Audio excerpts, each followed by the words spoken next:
ቆየሽ እንኳን ደህና ቆየሽ አይተን እኛ ላይ ደግሞ እንዲያንጸባርቅ ምናምን ነገር ሪፍሌክት ያደረጋችሁበት መንገድ በጣም አስገርሞኛል። በጣም አመሰግናለሁ። አሁን ፍሬው ጋር ስደርስ ነው የእናንተም ጥረት የታየኝ። መጀመሪያ ላይ የምር በጣም እናደድ ነበር። እንዴ ለምንድን ነው ሰውን ላይክ sometimes አለው ማድረግ አለባችሁ ሰው የራሱን ህይወት እንዲኖር ብዬ አስባለሁ። ደካ እናንተ ታይቷችሁ ነው እና በጣም እናመሰግናለን። ክፉ አይንካችሁ ባላችሁበት ስለበቃን ደስ ብሎናል። ካሁን በኋላ በመጥፎም በጥሩ እንግዲህ ከጎንሽ ነኝ። ምንም ነገር ቢፈጠር ራሳችን አውርተን በሰከነ መንገድ እርስ በርስ ለራሳችን እንድንሆን ፈልጋለሁ እና አመሰግናለሁ። እውነት ነው ወንድም አለም እኔንም አንድ ቀን ያው በጥፊ ማለት ካይቀርም ብዬ እንዳሰብኩኝ ይኸው እንግዲህ እግዚአብሔር ይመስገን የድካምና የልፋታችን ውጤት እንደዚህ ያምሩበታል ማለት ነው።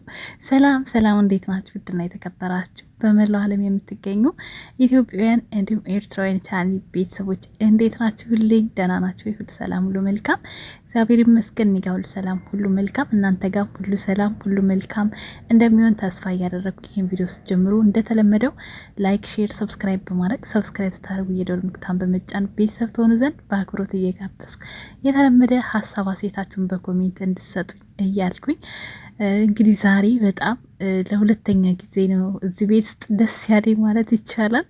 መጀመሪያ የተገናኙ ቀንና ዛሬ ማለት ነው። በመሀል ደስ አይለኝም እያልኳችሁ ሳይሆን ልዩ ስሜት ያለኝን ቀናቶች ነው የነገርኳችሁ። የተገናኙበት ያለቀስኩት እንባ ዛሬ በቃ ያ ስሜት ነው የተሰማኝና ሁላችሁም በተለይ እነዚህ ልጆች አብረው እንዲሆኑ ከመጀመሪያው እስካሁን ድረስ ስትታገሉ ለነበራችሁ ምርጥና ጀግና እህቶቿ የሄሉ እህቶች በተለይ በጣም ሳላደንቃችሁ ማለፍ አልፈልግም። ከበፊት ጀምሮ የምትታገሉ በጣም ብዙ ማቃችሁ ቅልብ ያላችሁ በቃ እኔን እንኳን በውስጥ ስታናግሩኝ እያለቀሳችሁ የምታወሩ ልጆች ነበራችሁና ሰው ሲወደድ እነሱም ተናግረውታል። የሰው ልጅ ለሰው እንደዚህ በዩቲዩብ አውቀናቸው በዚህ ልክ ለሰው ፍቅር ከሰጠን ቤተሰባችሁ ናት ይጨርሱታል። ሁሉንም ነገር ተናግሩታልና በቃ በጣም ነው ደስ ያለኝ። የእናንተም ከፈጣሪ በታች የእናንተ ውጤት ነው ይሄ ውጤት ማለት ነው።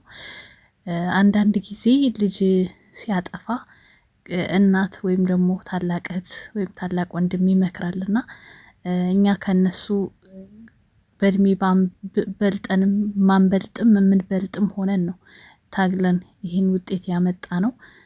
በተለይ ያው በናቲ እንትን ውስጥ ማለት ነው እሱ እንደተናገረው ኢቭን ሄሉ ሌላ እንትን ውስጥ ሆና ራሱ ብዙዎቻችን በቃ እሱ ተናግሮታል። እኔ ማርዘም ራሱ አልፈልግምና ከሌላ ሰው ጋር ሆነ እንኳን ሄሉ ከሱ ጋር እንደምትሆን ነበር የሚሰማኝ። እኔ አላቅም ምን እንደሆነ ማለት ነው።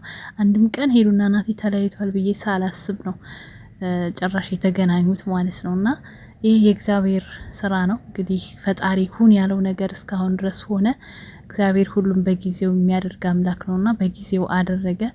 የሄሉን ደስታ በቃ ተመልሶ ሙሉ ደስታዋን ማየት ነበር እኔ ፍላጎቴ ምኞቴ።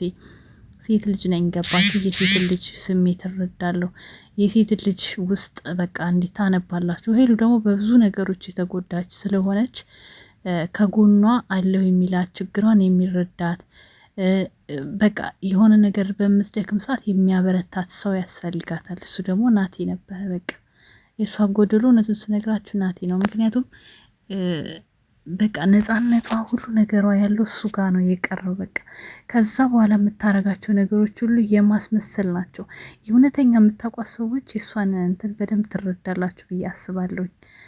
የሆነ ስትስቅና ስታስመስል ማለት ነውና ካሜራ ላይ አንዳንድ ጊዜ ሳቃ ሁሉ ነገራችሁን አታሳዩም እና ግን የሚያቅሰው በደንብ ፊትን አንብቦ መረዳት ይችላልና የዛሬ ደስታ የተገናኙ ቀን የተሰማኝ ደስታ ሁለቱም ለእኔ አንድ ቀን ነበሩ። የሁላችሁም ውጤት ነው ብለሃል ናቲ።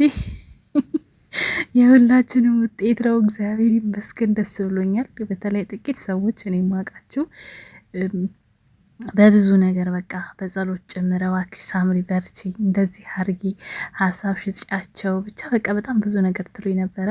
ናቲ ደግሞ እንግዲህ እኛን አክብረህን ፍቅርህ አስገድዶ ነገሮችን በቃ አብርሃት ሆነ ከጎኗ ለመጋፈጥ ችግርን አብራችሁን ለመፍታት ወደ ራስ ተመልሰ ነገሮችን ለማስተካከል ወደ አንድ ልብ ስለመጣ ወንድም የኔ ጀግና። እኔ በኮሜንት የምለው ለምንድን ነው በአንደበቴ የማልለው የኔ ጸባይ ሰናይ፣ የኔ በዝምታው ሰው ገዳይ። የምሬን ነው የምነግራችሁ፣ በደህና አይደለም። እኔ የኔ ጸባይ ሰናይ፣ የኔ በዝምታው ሰው ገዳይ የምለው አንደኛ ዩቲዩብ ላይ ከማውቃቸው ወንዶች ናቲ ታየው ማይል ልጅ ነው። ትኩረቱ ከመጣ ጀምሮ ስራ ላይ እንጂ ምንም እንደዚህ እንትን ላይ ትኩረት እንኳን አያደርግም። ለገንዘብ መሸቂያ እንኳን ይብን ሊያደርጋት አልፈለገም። ሄሉን እውነተኛ ፍቅር ማለት ይሄ ነው።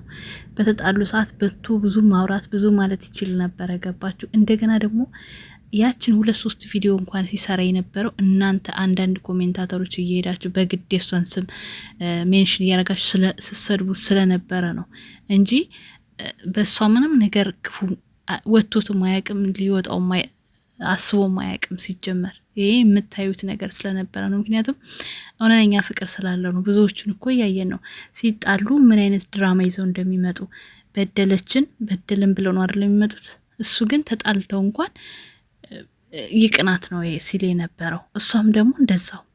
ገባችሁ? እውነተኛ ፍቅር ሲኖራችሁ በሰዎች ዘንድ አትካሰሱ። ሰው አየኛ ላይ ሳይሆን ልባችሁ ውስጥ ያለውን ፍቅር ነው የምታስቡት። እና በቃ እነሱ ጋር ፍቅር ጠፍቶ አይደለም። ከመጀመሪያም የተለያዩት ልጅነት ይዟቸው መደማመጥ፣ መታገስ በቃ አንዱ እሳት ሲሆን አንዱ ውሃ መሆን ስላልነበረ ነው። እና አሁን ደግሞ እግዚአብሔር ይመስገን ነገሮችን እንግዲህ ናቲ እንዳለው በእኛም ግፊት ራሱን ቆም ብሎ እንዲያስብና ፍቅሩ ልብ ውስጥ እንዳለ በደንብ እንዲያዳምጥ አድርገናል። ይልመድባችሁ። እኔንም አጣምሩኝ ውዶች፣ አጣምሩኝ። እኔ ግን ይውላችሁ ስታጣምሩኝ እንደ ወንድሜ እንደ ናቲ አይነት ጨዋ ሸበላ ጸባይ ሰናይ ሁሉን አሟልቶ የሰጠውን ነው። ዝም ብላችሁ እዚህ ለዩቲዩብ ብሎ ሚስቱን ወይ ባሉን የሚሸጥ አልፈልግም። በገንዘብ ብሎ ሰውን አሳልፎ ትዳሩን ህይወቱን አሳልፎ የሚሰጥ ሰው አያስፈልግም። ክብር የሚባል ነገር አለ። አንዳንዴ ክብራችሁን ጠብቃችሁ የምታገኙት 10 ሳንቲም በቂ ነው።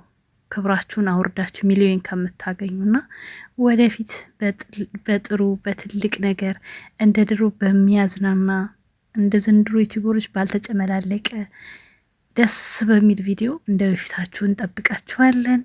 ቀሪውን ደግሞ እግዚአብሔር ያውቃል። ዛሬ ጅማሬውን ካየን ነገ ደግሞ ፍጻሜውን እግዚአብሔር ራሱ ያስተካክለዋል። ውድ ቤተሰቦች እናንተም እንግዲህ በጸሎት አስቧቸው። ከዚህ በላይ የተሻለ ቦታ ደርሰው ወልደው ከብደው እንድናያቸው ተጋብተው በቃ የምንመኘውን ነገር እንድናይ ያብቃን። እኛም ስደት ላይ ያለን ቅመሞች እህቶቼ በሰላም ለሀገራችን ያብቃን። እውነተኛ ትዳርና እውነተኛ ህይወትን ይስጠን። ቤተሰቦቻችንን በሰላም ያገናኘን። በሰው ሀገር የቤተሰብ ክፉ ያሰማን። ወዳችኋለሁ። መልካም ጊዜ ሆንላችሁ። ደስ ብሎኛል ወንድሜ እናቴ። ቻው ቻው።